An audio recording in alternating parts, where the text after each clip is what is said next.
All right, today we're going to pull back the curtain on a technology that is seriously reshaping how the world's biggest companies handle data in real time. It's called Apache Pulsar. So let's just dive right in. So let me start with a question for you. If you've ever worked with real-time data, you probably know that feeling, that pit in your stomach when you have to expand your system or recover from a failure. The downtime, the messy migrations, it can be a total nightmare. But what if it just didn't have to be that way? This is the exact problem Apache Pulsar was designed to solve from the ground up. So here's what we're going to cover. First, we'll talk about the core challenge with real-time data. Then we'll meet Pulsar and uncover its secret weapon. After that, we'll put it head-to-head with the old way of doing things, see why its architecture is just plain better, and wrap up by looking at how this is all powering the future. You know, our whole world basically runs on data that's happening right this second. We're talking financial transactions, connected cars, you name it.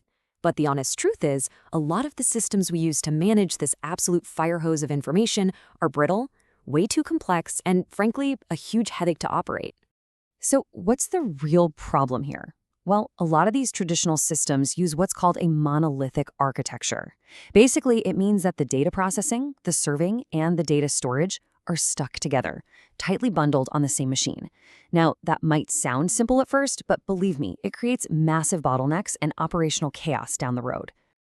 And that right there brings us to Apache Pulsar.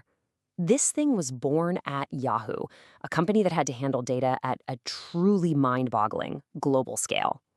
And the existing systems, they just couldn't keep up.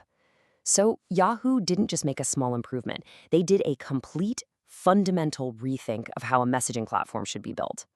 One of Pulsar's first big ideas is something called unified messaging. Think about it. So many companies run two completely separate systems, one for streaming, like Kafka, and another one for work queues, like RabbitMQ. Pulsar just combines both of those into a single high-performance platform.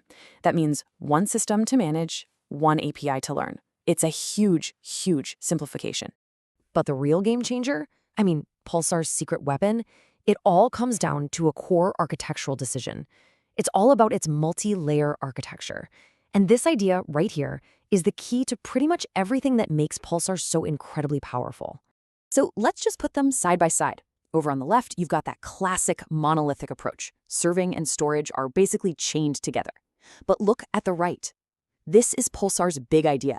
Data serving and data storage are completely separate, independent layers. This means you can scale them, manage them, or even replace one without ever touching the other. That independence, well, that's everything. Now let's break this down, because this is where the magic really happens. The serving layer is made up of these stateless machines called brokers. They handle all the connections and the logic, but here's the key. They don't actually store the data. The data itself, well, that lives in a totally separate, stateful layer of machines called bookies. You know, it's like an old TV/VCR combo where everything's stuck together versus a modern setup with a separate TV and a separate Blu-ray player. When you decouple them, you get so much more flexibility and a whole lot more resilience. Okay, so we've got these two very different ways of building a system. But how does this actually play out in the real world? You know, when things go wrong or when you suddenly need to grow? Let's put them head-to-head and see what happens. Now, this might look a little complex, but the core idea is actually super simple and really powerful.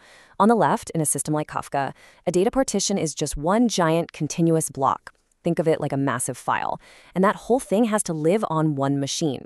Now look over to the right. With Pulsar, that same partition is broken up into these smaller, much more manageable chunks called segments. And notice how those segments are spread out across a bunch of different storage machines. This tiny difference has huge consequences, as you're about to see. Right, so the crucial point is, what happens when you need to change something? This quote from the source material just says it all. If you need more capacity or a machine fails in that old monolithic model, you have to physically recopy that entire massive partition. It's slow, it's risky, and the worst part, the whole thing is completely offline while it's happening. And here's what that pain actually looks like. A node goes down. To recover, the system has to start recopying an entire terabyte of data to a new machine. This process, called rebalancing, just floods your network with traffic. And as you can see, while all this is happening, any new messages, they're just blocked. Your application is effectively offline. This is that operational nightmare we were talking about earlier. Okay, now let's compare that to the Pulsar world. A storage node fails, and what happens? Well, almost nothing. Pulsar doesn't move any of the old data. It just instantly starts writing the new data segments to the other healthy nodes that are available. Recovery is immediate, there is no recopying, and this is the big one, zero downtime for your application. It's just a fundamentally more resilient design. So we've seen the how, right? But let's talk about the so what. What are the real, tangible benefits you get from this whole decoupled, segment-based architecture? It really boils down to three massive wins. First up, zero data loss. Pulsar uses a technique just like a database, so once it tells you your message is saved, it is saved, period.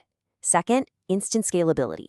You can add new machines whenever you want, and Pulsar just starts using them immediately. No waiting, no painful data reshuffling. And third, extreme resilience. Like we just saw, failures are handled instantly and automatically. No sweat. And if you're thinking, okay, but how much does this really scale? Well, get a load of this number, 2.8 million. That's how many topics you can have on a single Pulsar cluster, all while keeping performance totally consistent and fast. I mean, to put that in perspective, most traditional systems, they start to choke after just a few hundred. This isn't just a small improvement. This unlocks entirely new ways to design your applications. And look, this isn't just theory. This architecture is what lets companies build these huge, real-world applications that honestly just weren't even possible before. We're seeing it used as the messaging backbone for really complex microservices. There's a major car maker using it to pull in data from over 12 million connected vehicles in real time. And because of that unified messaging we talked about, companies are literally replacing both their streaming and their queuing systems with just Pulsar, which dramatically slashes their complexity and their costs. So as we wrap this up, I'll just leave you with this question to chew on. When you look at the demands of modern, real-time data, is the architecture you're relying on today built for the limitations of the past, or is it truly ready for the scale, the resilience, and the flexibility that the future demands?